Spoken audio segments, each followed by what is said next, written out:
নমস্কার বন্ধুরা, আশা করি আপনারা সবাই ভালো আছেন। প্রিয়াস কুকিং ব্লগে আবারও একটা নতুন রেসিপিতে আপনাদের সবাইকে স্বাগত জানাই। আজকে আমি আপনাদের সঙ্গে সম্পূর্ণ নিরামিষ বেসন দিয়ে একটি দুর্দান্ত স্বাদের রেসিপি শেয়ার করব। ভাত, রুটি, পরোটার সাথে কিন্তু অসাধারণ লাগে এই রেসিপি। আশা করি আজকের রেসিপি আপনাদের ভালো লাগবে। তো চলুন বন্ধুরা, আজকের রেসিপিটা দেখে নেওয়া যাক। সম্পূর্ণ নিরামিষ বেসনের রেসিপি বানানোর জন্য 1 কাপ বেসন নিয়ে নিয়েছি। এরপর বেসনের মধ্যে দিয়ে দেব সামান্য পরিমাণ ঘি। ঘি দিলে এর টেস্টটা কিন্তু দুর্দান্ত হয়ে যায়। আর দিয়ে দেব বিট লবণ আর সামান্য এমনি নুন। আর দিয়ে দিচ্ছি সামান্য পরিমাণ জিরে গুঁড়ো,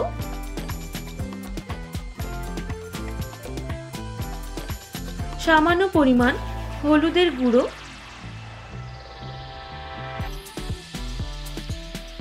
সামান্য পরিমাণ চাট মশলা, আর দিয়ে দেব চিলি ফ্লেক্স। আপনারা এর জায়গায় গুঁড়ো লঙ্কারও ব্যবহার করতে পারেন। আর দিয়ে দেব কাশ্মীরি লঙ্কার গুঁড়ো, আর সবশেষে দিয়ে দেব ধনে পাতা। এবার সমস্ত উপকরণ হাত দিয়ে ভালো করে মেখে নিতে হবে।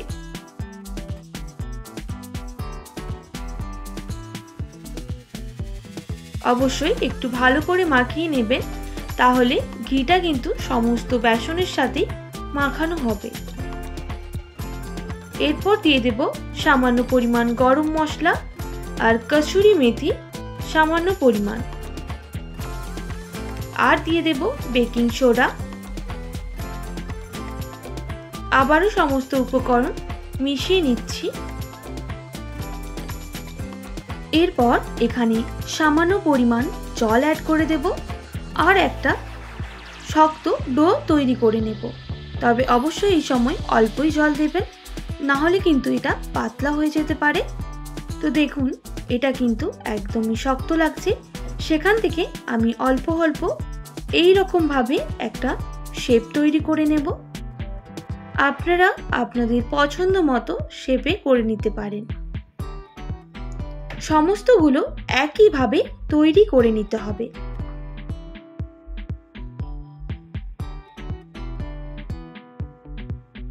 তো দেখুন বন্ধুরা, একদম রেডি হয়ে গেছে এগুলো।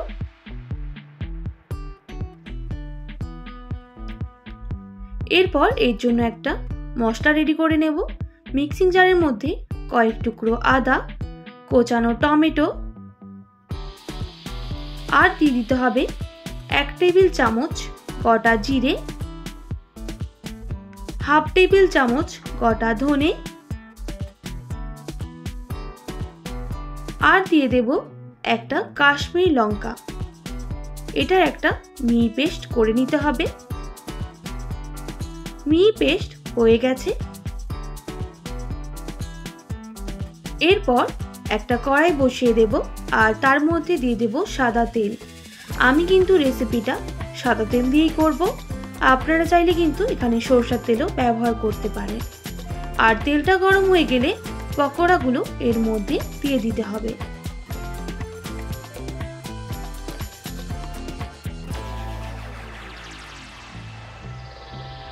এরপর লো টু মিডিয়াম আঁচে উল্টে পাল্টে ভালো করে ভেজে নিতে হবে। যে কোনো নিরামিষের দিন এইভাবে অবশ্যই ট্রাই করতে পারেন, খেতে কিন্তু অসাধারণ হয়।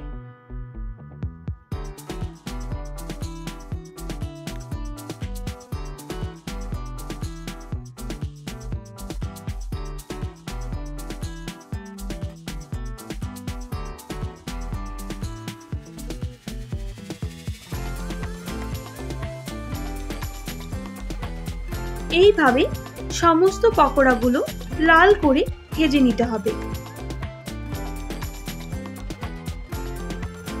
এগুলো কিন্তু ভাজা হয়ে গেছে। এবার নামিয়ে নিতে হবে।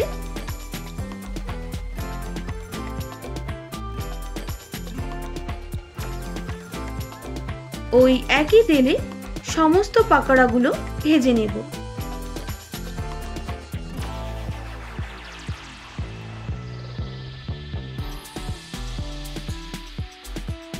সবগুলো ভাজা হয়ে গেছে।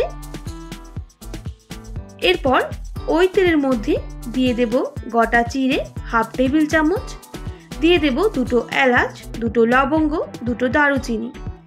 এরপর গরম মশলাগুলো ভালো করে ভাজা হয়ে গেলে বেটে রাখা আদা, টমেটো, জিরে আর ধনে দিয়ে দিতে হবে। এরপর লো টু মিডিয়াম আঁচে মশলাটা ভালো করে কষিয়ে নিতে হবে।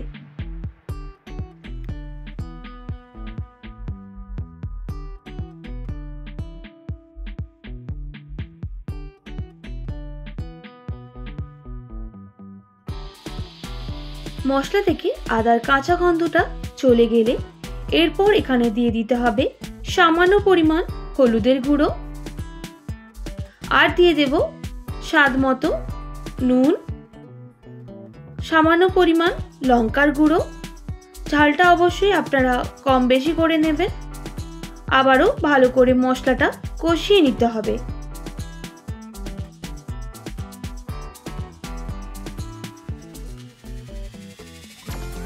লো টু মিডিয়াম আঁচে 2 থেকে 3 মিনিট সময় নিয়ে মশলাটাকে কষিয়ে নেব।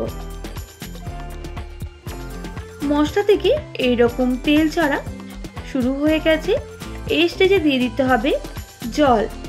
আমি এইরকম বাটির হাফ বাটি জল ব্যবহার করছি। আপনারা আপনাদের পরিমাণ মতো জলটা দিয়ে দিতে পারেন। এবার মশলার সাথে জলটা ফুটতে দেব বেশ কিছুক্ষণ।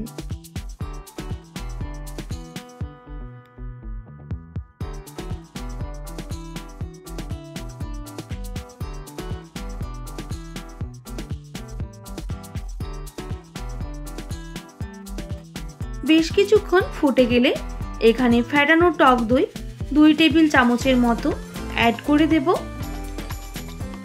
আর ভালো করে মিক্স করে নেব।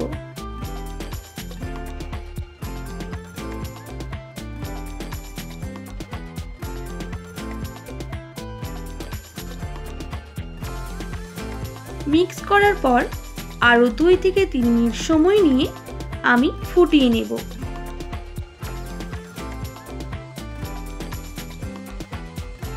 এইভাবে বেশ কিছুক্ষণ ফুটে গেলে এরপর বেসনের যে পকোড়াগুলো ভেজে রেখেছিলাম সেগুলো অ্যাড করে দেব।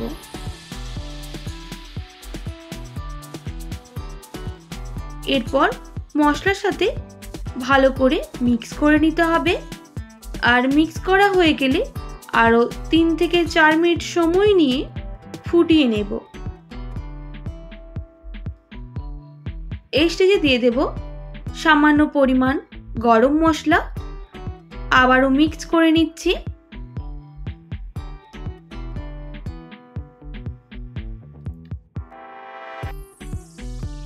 এখানে স্বাদটা ব্যালেন্স করার জন্য সামান্য পরিমাণ চিনি দিলাম। যেহেতু এখানে টক দই ও টমেটোর ব্যবহার করেছি, চিনিটা অবশ্যই দিতে হবে। আবারও ভালো করে মিক্স করে নিচ্ছি।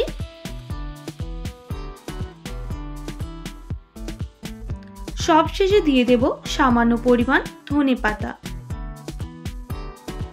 আরো 1 মিনিট মতো ফুটিয়ে নিলেই একদম রেডি হয়ে যাবে আজকের বেসনের সবজি।